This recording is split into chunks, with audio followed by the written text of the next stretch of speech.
Welcome to Accountants Law Pod, where accounting professionals and law firms converge.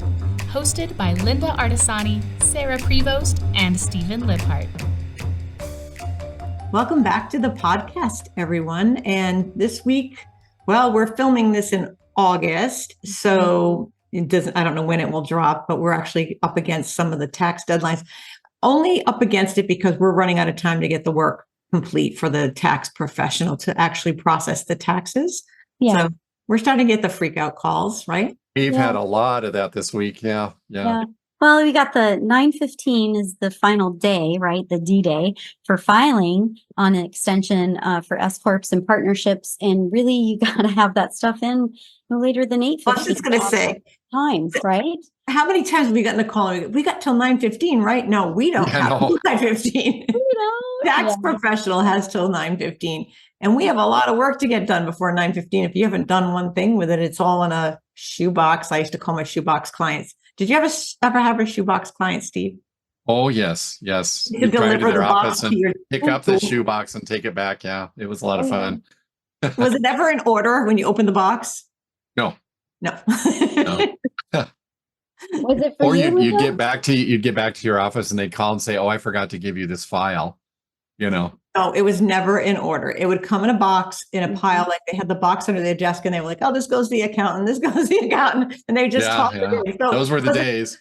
Was it in order? Probably in chronological order. If you if you flip the box over, you'd be good to start with January. Yeah.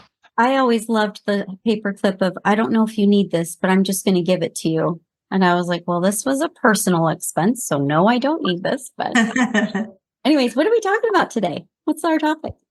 We're going to talk about, I forgot already. That's terrible. How to work with your legal accounting firm. There you go. Good, Steve. You got a new job. Thank you. I've done my part. I'll see you guys later. Bye. I think the title was going to be How an Accounting Firm Can Revolutionize Your Practice. Exactly. You're fired, Steve. Sarah gets the job. Thanks, Sarah. Well, Very true. Very true. So how can we as accounting professionals revolutionize the job for the lawyers, the attorneys? And attorneys do a specific work. They're highly professional and they're very knowledgeable. But when it comes to the stuff that we know, it's really not their forte. And I think that's part of how we can be that bridge to getting them to a really good place, because this is what we know. We don't know how to work in a courtroom, but we know this stuff inside out. We get excited and jazzed up about numbers. And I think that this is where we can be that partner with their firm to help lift them up and hopefully help them navigate getting to wherever they want to be, whatever their goals are. We can help them achieve their goals, or at least get them in that direction. Mm-hmm. Yeah.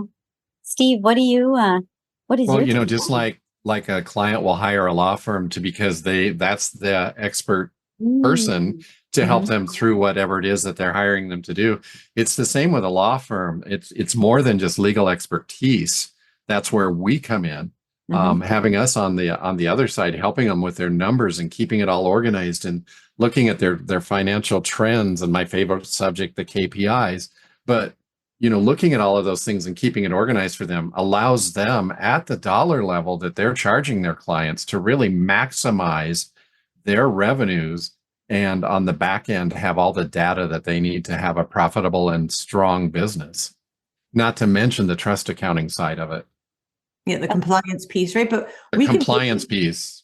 We can be their secret weapon, right? We're that person who handles the day-to-day. And I think that sometimes when you start to work with a law firm that has had that be absent and they're not handling day-to-day work and it's behind, you're really not having a good purview of where you want to be or your goal setting, because you're always looking into the past and not really looking for the future. So I think that that's a big part of what we do.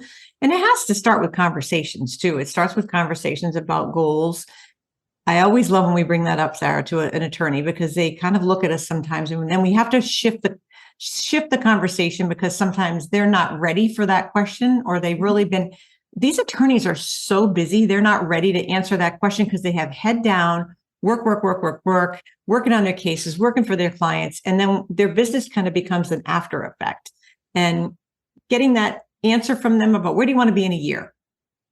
It's a hard question for them to answer. And a lot of times we'll say, okay, well, we'll start out with how's your personal life? How's your wife? How's your husband? How are your kids doing? Do they, how are they doing in school? They must be getting ready for school now, and have those conversations first. And that can bring you to the goals, and then bring you to the goals in the business, because the goals in personal life are a good reflection of how you're doing in business. You want to buy that Ferrari, if that's on your goal that you want to buy that, you got to figure out how to get the money to do that. I really like that comparison. Well, I'm reading a book right now, and it's about, it came from a friend of mine that is owns a yoga studio. And she said, Linda, you got to read this book, Why the Monk Sold His Ferrari. It's something like that title. So I just started reading it. So how the monk sold his Ferrari. And it's interesting to listen. I just started, I'm like in the 3rd chapter, but yeah. So, but it's true, right? So you see the attorneys have these goals, and they know where they want to start to shift their money to. They know what they want to buy. Maybe they want to buy a house. We usually are the last person to know that they're in the process of getting a mortgage until we get I need these documents today. And then all of a sudden it's like, oh, and then it'll come out that I'm buying a house, and the mortgage person, the mortgage broker or whoever needs these documents. It's like, oh, I wish you had told me ahead of time. But all that comes with, and if you don't have good books, you don't want to be handing over those financials if they're not clean. No, correct. No. Another way I look at it too is, a lot of times Linda and I will ask not just goal setting questions. How does your firm operate? Where does the sales call come in? How does the information flow?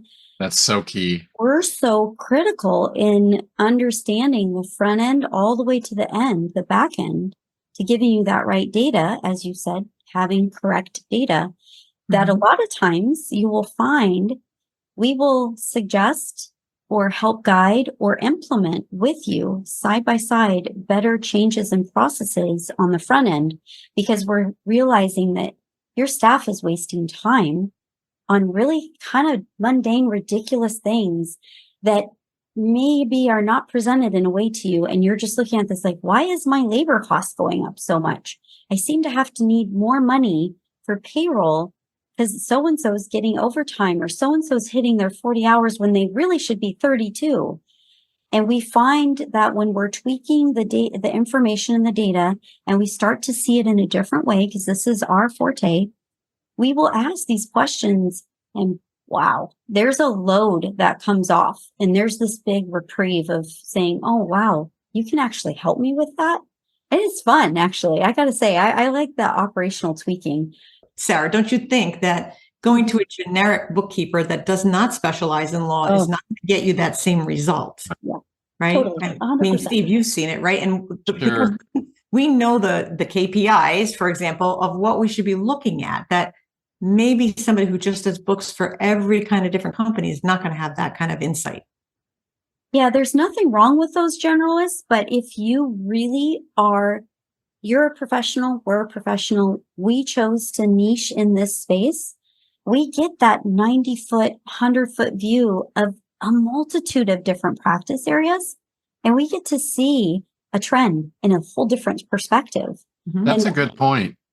I think it's a value in the sense of like, we're not just coming in as the firm, an accounting firm. We're coming in, I think, Steve, you brought this up, and Linda, you did too at the very beginning. We're the partners in this. We're the neutral outside people that can look at it through a completely clean lens. Yeah. And if I could, Linda, ask you've brought this up before in the podcast, could you please share your story about the one time where the lady was doing all the keystrokes because she didn't want to embrace the new software? This is a great example. Well, the software, so we were hired to do a data migration off of one older software that I don't even know if it still exists. They may have made it into an online version now, but it was a desktop version, and bring her into QuickBooks Online and another billing software. And we couldn't figure out why she was so far behind in her work. Yeah. Labor cost, to your point, Sarah. Yeah. And she was such a yes lady. She always wanted to please her bosses. She's a wonderful person. And we've uncovered at some point, and Sarah, it might have been you that uncovered it, that she was doing the work in the new software, but she didn't trust it. So she was still doing the work in the old software. So she was doing double work. Yep. And and I remember that we had a conversation with the owner, and he's like, you got to get her out of that old software. We don't want to be there. We want to be, I think, younger partner, right? Wanted to move forward into the future. There was no need to keep this other software that was already starting to break and be clunky.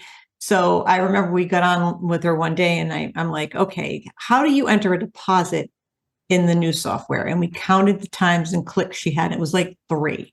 And then we said, how do you do it in the old software? And it was 11 different screens, 11. She knew it like the back of her hand, but she was like, oh, wow. And I said, see how much easier it is just to do the same. You had the same result. We can pull up the profit and loss, and you can see the income is there and the income's here. There's no difference. It's the same thing. And that was the eye-opening day that I think she left the old software finally behind and embraced the new software. Now she's crackerjack at it. We still have that client. She's a lovely person. And see, this is a great example of how from the outside at our 100-foot level, Sarah, you were able to make a difference for that client and their labor cost, that, and all those little things add up. All that little time, it's fascinating too, is, it's always, we see this in partnership firms. There's always somebody that's had an accounting course in their college days that they'll raise their hand and then you start talking and they realize, oh, I understand what you're saying, but I don't know what you're saying. So we'll have to restate some things. They get the general sense of it, but those college days are behind you, friends, right? You went to school for this, and we live, breathe. And honestly, our industry is rapidly changing between all the new tools and all the AI and all the different advanced all of the tax requirements. All of it. Yeah. I just actually, speaking of, in my email box, I have an IRS thing about all the new stuff to look at because there's some changes coming. And, it's hard to navigate alone as a business owner. And then on top of that, you have your personal side, like you mentioned, Linda, and then your business side. And you're one person, right? Or you're maybe one of 3 in a partnership, and there's rainmakers, there's operators. You got to shift the dynamic and look to a supportive team, and to a team that I feel like what we do is often lift you up, or that the store is being kept well. Your compliance is being kept well in the back. Well, and I was just going to mention that word. We should probably jump into the compliance piece of it. And that's what makes it so unique to that's our niche. That's where we make a huge difference, is keeping you compliant with the trust accounts. I mean, that's just massively important. Linda, how much time? Oh, sorry. We run into firms that have a bookkeeper in place, and they don't even know what a 3-way bank reconciliation is. And it's part of compliance with their state bar. And it's not happening. They just think they've reconciled in QuickBooks. Good enough. Well, that's what I was going to ask you, Linda. How many times have you heard that, oh no, our trust account is balanced? All the time. And then we go, And how many times has it been balanced, Sarah? We have had a couple. We've had a couple. I'll give you one. It's one out of many. The reason why I say is because of those uncleared items. Yes. Right. So that's why I'll give you a little bit. They will ignore that. And that is still part of compliance. Those uncleareds can't sit there in perpetuity forever and just ignore it every year. And we see them. We've had files that have gone back 2012, 2015, and they're just sitting there. And I'll tell you what, you're going to get in trouble because you can't just ignore the fact that you sent out the check and nobody cashed it. It has to be addressed. And if you can't find the person, you have to put exhaustive efforts in, and then you have to turn it over to the state. And that's we just had a client who passed away, and there was 1 penny on a check that they had to write, which was an error in the settlement agreement, personal injury firm. And it was an error in the settlement agreement. And I told him, you've got to give that penny back to your client. And of course, the client never cashed the check. The attorney has passed away. And so we had to go through Attorney Regulation Council to deal with a penny. I mean, how much money was spent on that 1 penny, but we have to do that. Yeah, that's sad. That's sad. That's a lot of work. Yeah. And I like to ask them, how do you reconcile? How do you do your 3-way reconciliation? And that will tell you a lot right there. Because usually if you get the blind stare, that there's an opportunity there to get that cleaned up. So yeah. And what software are you using? Because sometimes using any software, and if they're not using any software and they say a spreadsheet, you're like, oh, you're running a firm of how much on, if you have the trust accounting in place, you really need to have something more robust than a spreadsheet, because in our experience, every spreadsheet we've been given, the formulas are broken or not right, or they're not gathering every row. And then your numbers aren't right. And then, you might think it looks okay on that front page and you've got a tab for every matter, but it's just not a great way. It's not a great way to proceed with business. There's corners you can cut, yes, but that's not one of them. That's not where you want to cut corners, I don't think. I agree. And the other thing too is, when in the record keeping, are we actually doing the hard costs and the soft costs, those advanced client costs, correctly? Yes. Are we overstating our financial statements on one and understating on the other? So our net income is it's impacting us personally, right? In the end, it's net income. When it comes to educating them, do those hard and soft costs belong on the balance sheet, the income statement? Where do they belong? Where should they live? If you're one of those law firms that's just turning over your reports at the end of the year to the tax preparer, and they don't know that much about your business or legal accounting, that's a whole nother subject. But that's so true. That is so true. Then if you've got these client costs on the profit and loss statement, it's skewing your numbers for taxes unless they're really it's just not a good practice. The other thing we see is misallocation of merchant fees, wire fees, especially with trust, handling that. And then the last thing is, a lot of times to what you just said, Steve, is if we think that we're looking at it and we say, hey, can we have a conversation with you and your tax person about your entity structure? Right. We've had these conversations because we're business owners. We know structurally how we would like to be. We're not going to give you the tax advice because that's not our forte, but we want to partner with you as a business owner to another business owner, tax individual, and have this conversation to ensure, do things meet the proper marks for you? Are you actually the right entity for what you need to be for your future? To the point of what Linda was saying, are you protected?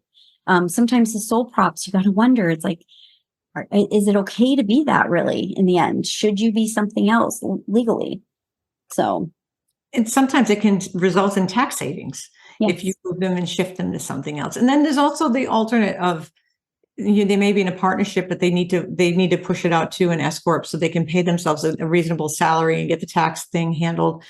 And it's something that we do see with a lot of attorneys. And maybe they buy the building, and there's a lot of financial strategies out there can really work too, that can help optimize your money and make sure that you're paying less taxes if that's what your goal is. But sometimes there's just the things you can do, and it takes strategy, it takes financial planning. And I think that that's a big piece that can kind of be missed if you're outsourcing to maybe something less expensive. That's like $200 a month. It's not going to cut it on any firm to do this kind of work. That's just bank fee rule, people putting rules in bank fees. Yeah. If you outsource it to that place, and you get what you pay for. So no matter what you spend, you're going to get that back. And if you spend a little bit more, it might cost you more as an overhead expense. That's what we are. But in the long run, we could save you a lot of tax dollars, which is why I love Steve's have a side spreadsheet for the things that we saved you money on, because a lot of times that gets forgotten. We may have come up with something like, we see this because we have this purview of all these different companies. And believe me, the three of us love to go digging in and seeing what everybody's doing, because we can see what works, what doesn't work, and where the money's being spent. And now we can advise you on things that we have seen from other clients or just know from studying this stuff. I mean, we spend a lot of time studying, listening to your podcasts that are for your industry. We love reading about all of the things that we do. We really do love this stuff. We love the Clio Trend Report. We love a lot of the reports that come out. There's one from the Bar Association. We read this stuff so we can learn what others are doing, so we can effectively pass that information on to you, and we process it. I was just thinking too, as you were talking, Steve, Linda, tell me what you feel. It's like any practice area. Family law is family law. Mm-hmm. Are they doing corporate business litigations? Right. You know what I mean?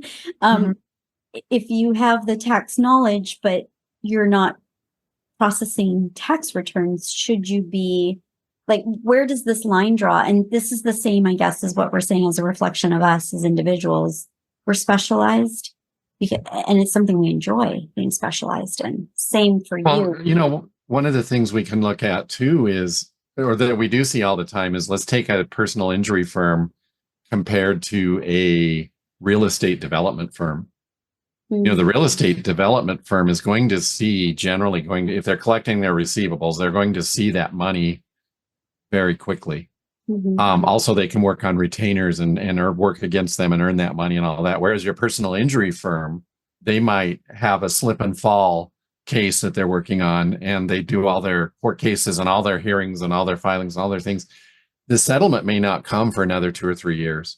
The insurance payment, payout on the case and all that. And so they're working in this roller coaster with cash flow, and that we can really help them out with that quite a bit. And it's all different kinds of law, and we all have our favorite types that we like to work with.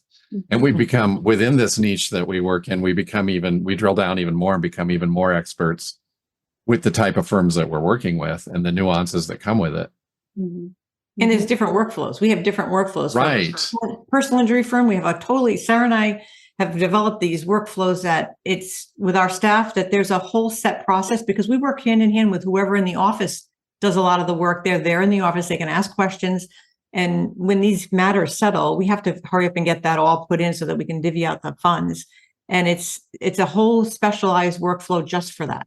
And for our family law firm, we deal with a lot of movement of funds and names that are similar. You might have, it could be Smith versus Smith, and that's because the wife and the husband, and you'll have to deal with some of that. If they're using a mediator, maybe they're both paying and only half goes to your client. There's a lot of different setups that we can put in place to make this work smoothly, because when you're dealing with a lot of the same names, you got to make sure that things are booked to the right name. Find that an immigration firm. Yeah, immigration is the same thing, because you can have somebody with a totally different name coming in to pay for 6 or 7 people that are not the same named people, but that person speaks English and is the advocate for them. And they come in and pay for those people. And it's those things that you don't think about that come from being even more specialized inside of each practice area that we're pretty good at. And we've got workflows and automation. I think that all 3 of us have embraced technology and the right tools. We know what to use, and it's something that's ever evolving.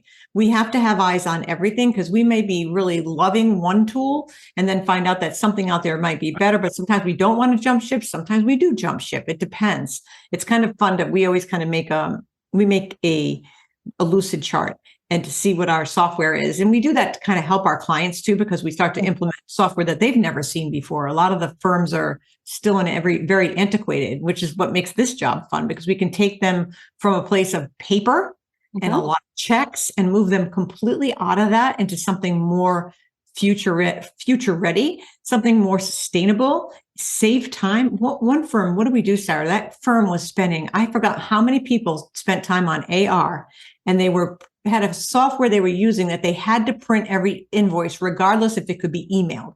You couldn't pick some. Yeah. You had to print, and they were printing 2,000 to 3,000 invoices a month. And it was, we saved so much paper for that firm, because it was a waste. Half of them never got mailed, and they were emailed, and we got in there, and then we started to talk to the staff to find out who did what job. And we found out there were people doing the same job. It was an overlapping workflow. And we ended up, it actually saved that firm. Like, one of their AR people was shifted to a better position once we put him on a better software. And she was doing things that are a little bit more where you use your brain. It was not so much repetitive. And it saved like a whole half a day or for a whole 20 hours in their workday, that they didn't need to have anybody doing that work anymore, because it was picked up by automation. And to your point, that goes on that spreadsheet of where we save them money later on, when we're talking to them about, this is the difference we've made for your law firm.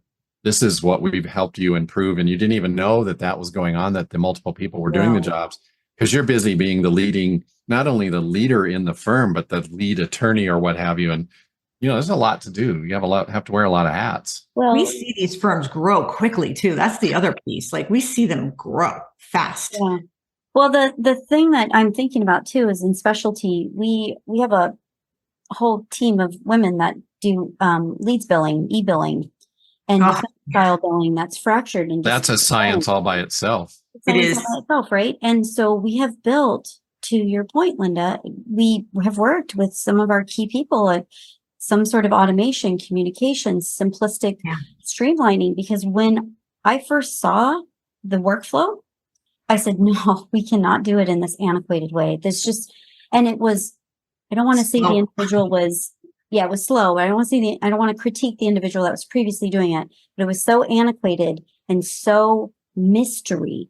The questions from the partners, but is this even close to being done? Now, on a fly, I could open up our software and I can see exactly where we are for that current month's billing and know with our team, without even having a conversation with any of the ladies, know exactly where we are and the percentage of billing that has been completed.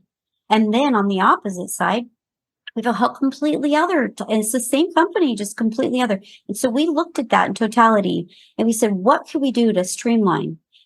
Couple years in of working with them, not dropping the bomb in the first 6 months, and found out the tool that we currently use in Clio, we can add a piece and use it as an internal. So taking from grow to manage and use grow as an internal piece and build out a process that streamlines an entire capture set of data. Wow. It's currently being sent to us in fractured pieces, redundant workflows.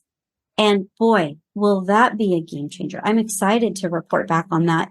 And it's been a partnership all the way through. So there's so much that we can offer. And we don't come in and reinvent the wheel on people. So I don't want anybody to be scared hearing this, especially if the attorney's listening and they're like, they're going to come in and change the world. We don't change the world. No. We know from working, change is hard for every person. I don't care who you are.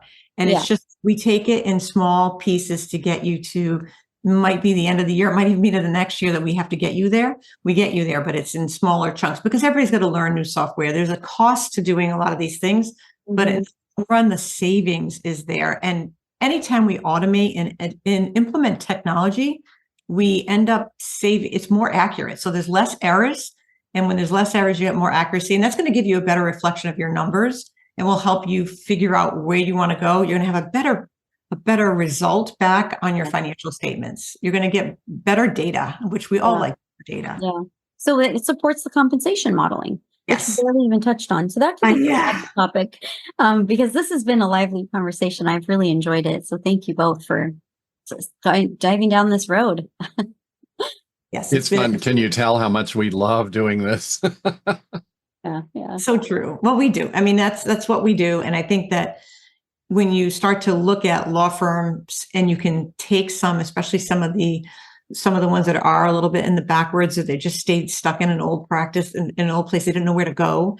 We can step in and really help get them to the better place where they can be ready to keep going in the future and staying on top of technology. And that, just doing that alone, if you have to replace the in-house bookkeeper or the person that's doing some of that data entry, it's hard to find somebody that, in some of this old antique software, it's hard to find somebody that can do that work. They have no idea of how to use some of these old products, and keeping them in something that's newer, they're used to it, it's online, you'll be so much better off. Definitely.